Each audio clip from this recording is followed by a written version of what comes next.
The NBA season is just over a week away, and the Clippers have 2 games this week.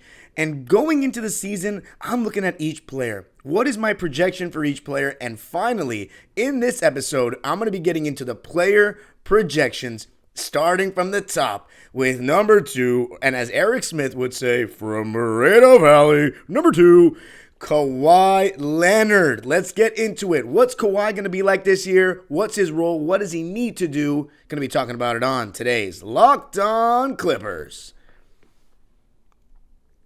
Your daily Los Angeles Clippers podcast. Part of the Locked On Podcast Network. Your team every day.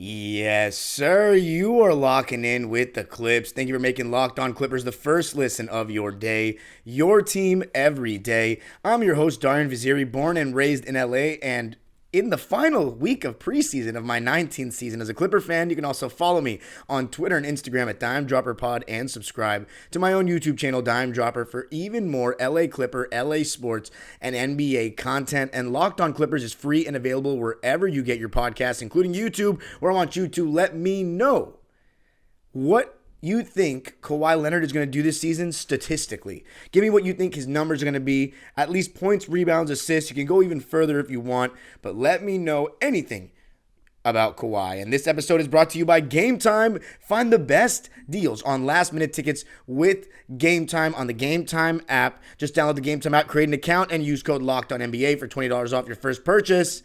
But in this episode, we are going to be starting our player projections. And I kind of did a little bit of a player preview kind of thing before the last season started.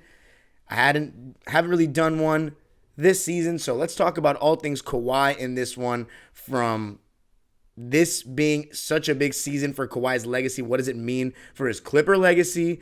Then my statistical projection, and then the ceiling for Kawhi. So let's get into the real thick of this. Kawhi Leonard. This is now year 5 for him as a Clipper. It really feels like year 4, though, because he was injured all of the 2021-22 season. Now, let's just look at the years in the past. First season, absolutely unbelievable. First team All-NBA guy, was a top 5 player in the league the whole season, including the playoffs. Did the load management thing where he missed one game of a back-to-back, but was just amazing in the first round as well against Dallas in the bubble. And then we had games 7 and the fourth quarter of game 6. And it just felt like Kawhi did not perform in the biggest moment. That was just hard to explain, but a lot of things about the bubble were hard to explain. The following season, very solid season yet again. He was one of the best players in the league, absolutely in the top 5. For me, in the top 3, to be honest.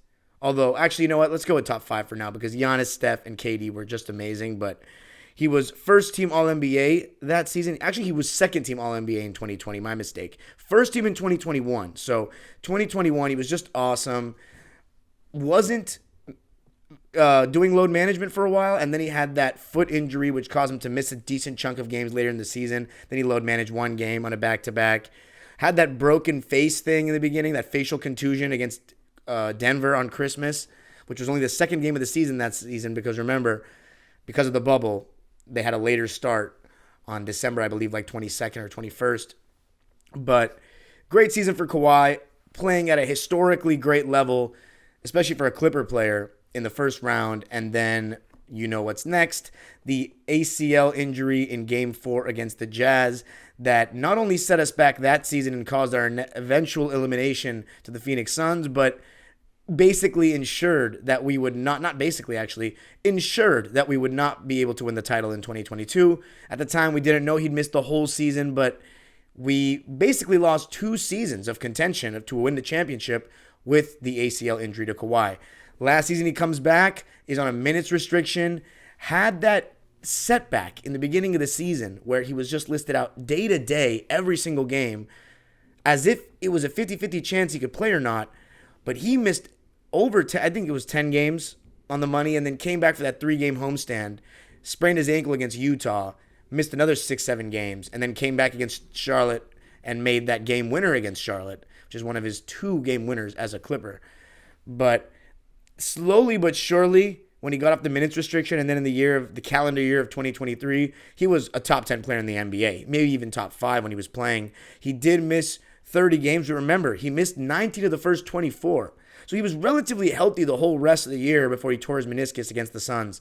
But he was playing at such a high level. And I think because of the minutes restriction in the beginning, him coming off the bench, his stats actually don't fully do him justice.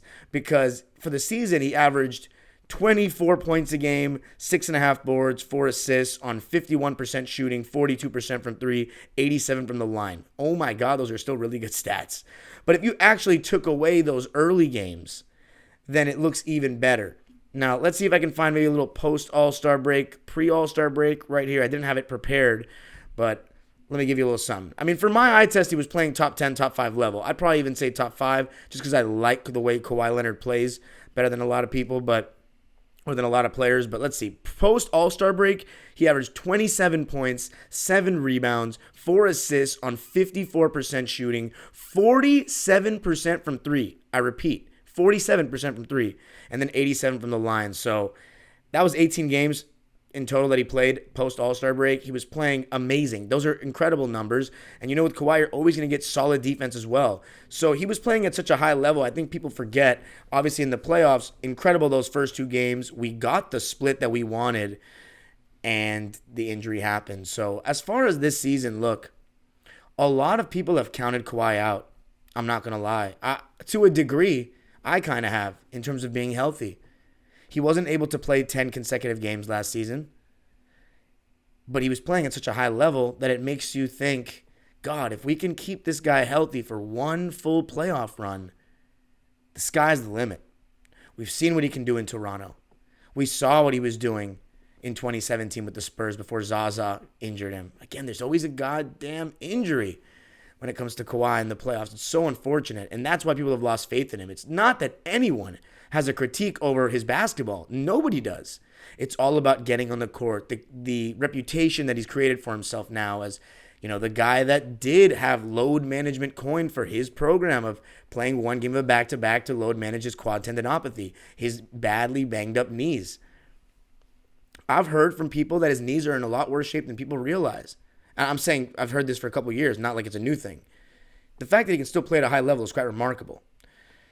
Shout out to modern surgeries. And, of course, just the talent of Kawhi Leonard and the fact that he doesn't rely on athleticism so much. So here's the thing.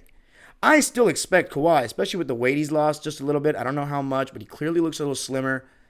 He says he's feeling much better in this training camp than he did last training camp because the ACL was a much tougher process than the meniscus. This is from Kawhi. This is stuff he's saying at training camp. And I think that is going to really make a difference to start this season for him. And it all comes down to health for Kawhi. He has to prove everybody wrong by being available. That's why the Clippers aren't offering extensions. They want to see that they're investing in something they can rely on. And even if he has one good season of health this season, that doesn't ensure, that doesn't make it so that it's for sure that he'll be healthy in the future, especially as he ages. But he at least has a strong argument, because if Kawhi is healthy, hypothetically, for this season in the playoffs, we might have a pretty good finish, in which case you're like, we got to bring him back. We got to extend him. So, again, I'm not super anti-Kawhi Leonard extension and Paul George extension by any means, but I need to see them stay healthy as a fan, just like the organization does, for their long-term, to make a longer-term investment in them. But Kawhi, it's a big season for his legacy for me. I think his legacy as a Hall of Famer is stamped solidified. I don't want to make it seem like, he's not a great player all time if he doesn't do something this year. Absolutely not. He's stamped. But when I say his legacy, I mainly am talking about his legacy as a Clipper and what his prime is going to really look like in totality. I mean, this is a rough look. He hasn't been able to finish any of the last 3 seasons, and the one he did in 2020 was everybody got a big vacation in the middle. He needs to stay healthy because Ty Lue, Kawhi Leonard, Paul George healthy, the sky is the limit. And I'm going to be talking about the ceiling later on, but coming up, going to be talking about my numbers projection for Kawhi. What's he going to average? What do I expect him to average? Going to be talking about that coming up. I got to tell you a little something about BetterHelp. You know when you know you have a problem, and you know how you can solve it, but you just can't seem to do it? You just can't seem to do it. And that's the most frustrating thing, right? Like one time, I knew what was bothering me, but how do I battle it? How do I overcome it? Well, that's where BetterHelp and therapy could really help you. I know there's a stigma around therapy that, it says someone's weak-minded or something like that, and I just think that's total nonsense. I think one of the biggest steps of growing is admitting that you could use some guidance, you could use someone to talk to. And if you're thinking of starting therapy, give BetterHelp a try. It's entirely online, designed to be convenient, flexible, and suited to your schedule. Just fill out a brief questionnaire to get matched with a licensed therapist and switch therapists anytime for no additional charge. I once had a therapist at a very tough time in my life, a lot when I was a little bit younger, but it still was really helpful. And it can be that for any point of your life. Make your brain your friend with BetterHelp.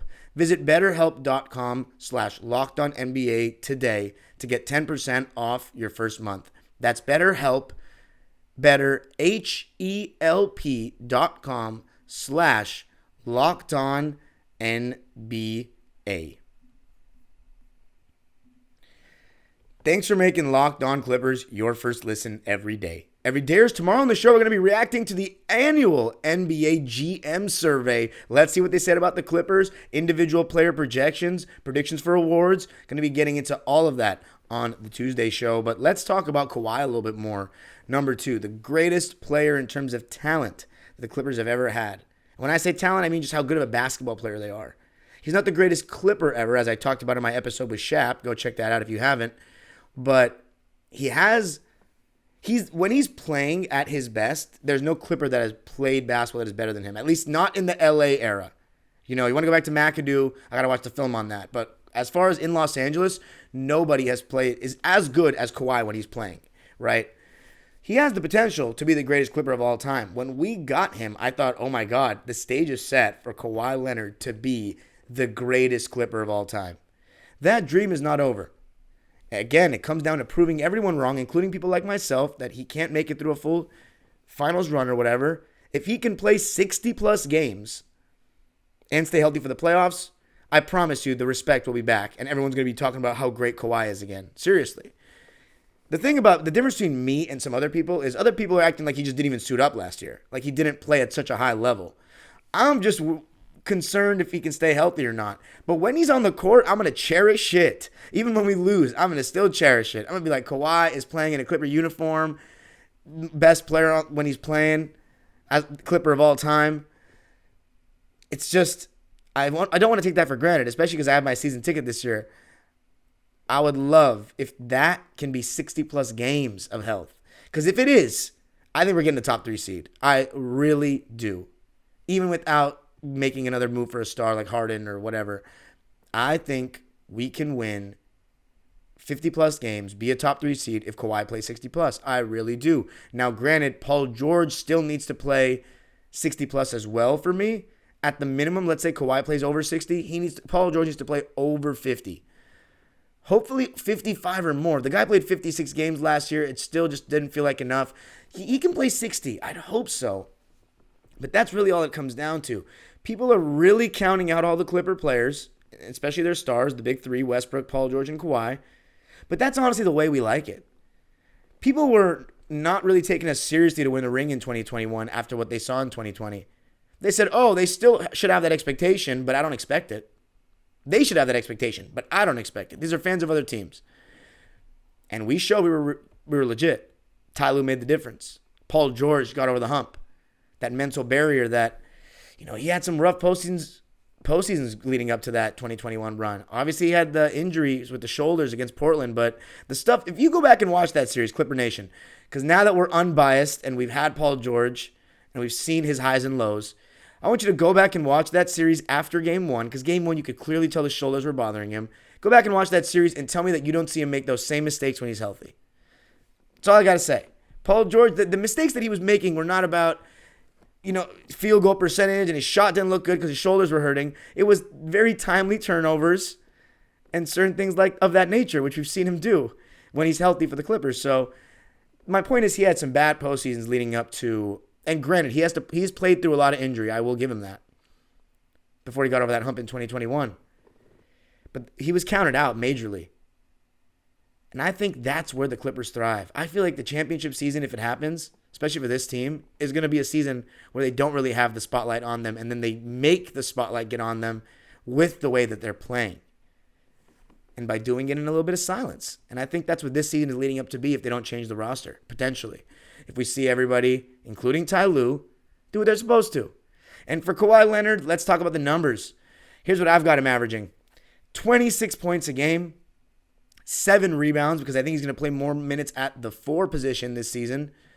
And I'm going to go with 5 assists. I really think, we're going to have the ball in his hands more than anybody, hopefully. It's going to be probably him or Russ in terms of like actual time of possession. His usage rate will be the highest because usage rate is a formula in which if you shoot shots, I think it's skewed to that a little bit. But Kawhi will be our leading usage guy. I think he'll have the ball in his hands. 27, 7, and 5 would be amazing. I don't think he's going to be on any defensive team or anything of that nature, but I think he'll be a very good defender.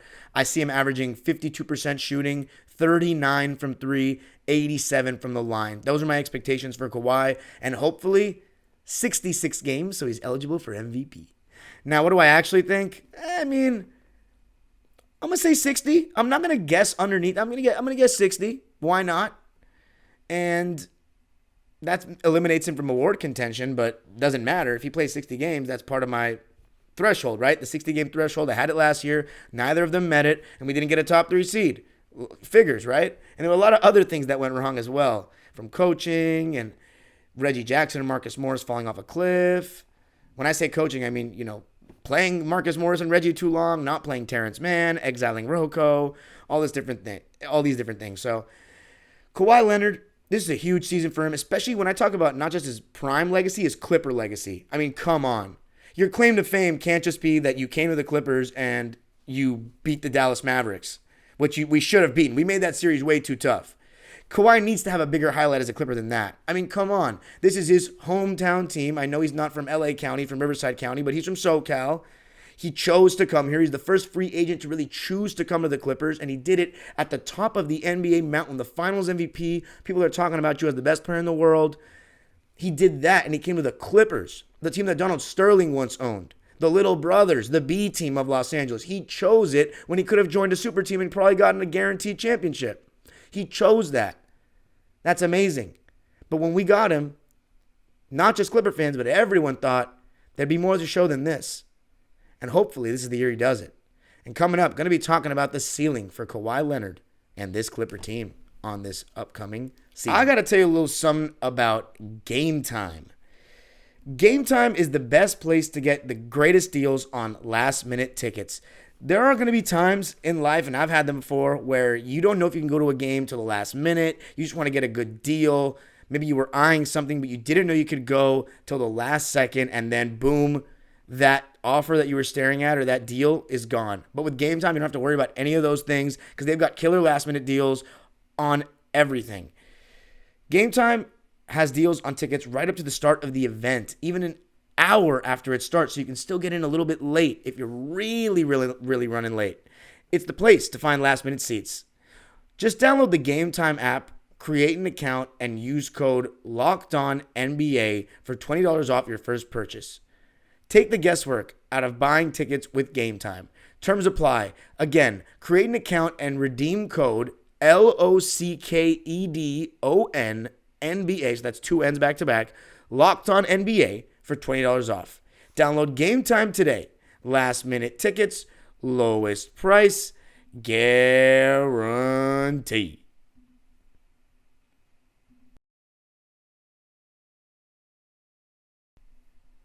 All right, so with Kawhi, the ceiling is very clear. We know what he's capable of. If he's healthy and plays that 65-plus games, or 60-plus games, I think we'll be a top 3 seed. But if he's just healthy for a whole playoffs, if he's capable of being healthy for an entire playoff run, he can be a top 3 player in the entire world. He really can. He was looking like that in the playoffs last year against Phoenix. He was looking like that in the playoffs when he was with Toronto. He was looking like that last season, or I'm sorry, in 2021 before he got hurt. Playoff Kawhi is a real thing. Playoff Kawhi is very real. He ups his game, and you can look at last year as no different. First two games, the only two games he played, 34.5 points, 6.5 rebounds, 6 assists, and 2 steals on 54.5 shooting and 60% from 3. I mean, are we kidding ourselves here? This guy, when he plays, is still elite, and I don't believe he's going to get much worse. He is 32 years old. I'm sorry, is he 33 now? Let's take a look. He's 32 years old. He just turned 32 in June. So he's in his prime of his career. You could say the twilight of his prime. He's still in a prime age. Especially nowadays, a lot of guys are in their prime still 33, 34. Even if he's in the last year or second to last year of his prime, that's prime Kawhi Leonard. If he's healthy, he is one of the best players in the league. So that's the ceiling. The ceiling is Kawhi Leonard plays and is healthy, and the Clippers have as good of a chance to win the championship as damn near anyone. I would obviously still take the Denver Nuggets. I think they are the blueprint right now. They just won the championships. And Kawhi Leonard hasn't outplayed Jokic in a head-to-head matchup in God knows how long. I can't really remember the last time. The Nuggets have gotten the better of us because Jokic and Murray have outplayed Kawhi and Paul. Now, the thing is, Kawhi Leonard can be the best player in any given series. The Jokic one is the hardest one. Let's say we play Phoenix. Yeah, their top-end talent might be better for the simple fact that Kevin Durant and Devin Booker is a better duo than Kawhi and Paul. Bradley Beal is probably better at this stage of his career than Westbrook. I wouldn't have said that 2 years ago, though. When they played together, Westbrook was better. I know Beal averaged 31, but anyone that watched those games consistently could tell you that Westbrook was the engine of why they got to the playoffs. 2022 and 2023, Beal, he was in a weird situation in purgatory with Washington. He was still an all-star caliber player, just like I say Russ is an all-star caliber player, but have his all-star game days come to an end? Maybe. I'd still give Beal the slight edge over Russ, but the rest of the team, I'm taking the Clippers roster over the Phoenix Suns roster. And I truly think we have more continuity than them, and I think we'll make up for their lack of top-tier talent, having a better big three or whatnot. I like our roster. The Lakers, as good as they are, it's a different team now. They probably will break their drought against us this season. Why should I say they're that much better than us when we beat them every time? I know regular season matchups don't mean anything, but it's not like teams are beating the fully healthy Clippers for me to say, oh, we're not good enough. There's been a huge conversation on Twitter and social media and any social media thing you're on. Is the Clippers roster right now good enough to win a championship? And we don't know the fact whether it's a yes or no. We don't know the facts. What we do know, though, is that for everyone saying we saw this roster and they weren't good enough, what are you basing it off? 15 games that Kawhi, how many games did Kawhi, Russ, and Paul even play together? Like less than 12? And then Paul gets hurt, and in the first 5 games, everyone's like, well, we were on a 5-game losing streak.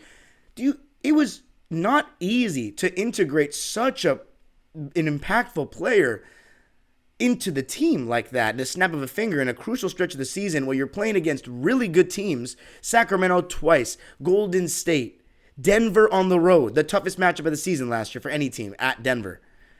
And we lost by this much in like 3 games. In the game, second highest scoring game ever, we lost in double overtime. In the Denver game, we lost in overtime.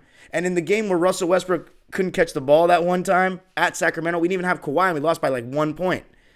So the only game that was tragic was that Warriors game where we got blown out on TNT. But also the Marcus Morris thing was at an all-time high of he shouldn't be playing. The Minnesota game I attended was the 3rd game of Russ's tenure. I mean, it's not like last season, I don't think you could take that and say much with it in terms of we're not good enough to win the championship. We're all good enough to win the championship. I think you look at it this way. You thought we were good enough to win a championship last summer. We're much better going into this season. Much better. And if you didn't think that then, or maybe you thought that then, but then you realized we were further from it than you think, then have some faith. When we put this team together, we said Kawhi and Paul George with role players can win the chip. Now we have a guy that's borderline not even a role player with Westbrook as a third option, and now people are less confident. If it's because of Kawhi and Paul George's health, that's very, very reasonable. But that will not change with Harden. The only thing will change is our record in the regular season, and then you're throwing them back together in the playoffs and saying, okay, you've probably played less than 50 games together in the regular season, but just go out there and see if you can out-talent teams. I just don't think it's going to work like that. But you let me know what you think. That's it for me in this one, though. Kawhi Leonard, I think he's going to have a hell of a season. Obviously, I'm praying for awards, but I don't really care about that. If he just plays 60-plus games, it's going to be important for the Clippers and their success. That's what I care about. Of course, Kawhi's individual success is correlated with the Clippers now. If he has an MVP caliber season and plays 65-plus games, we will win more than 50 games. I can say that with some confidence, but we shall see.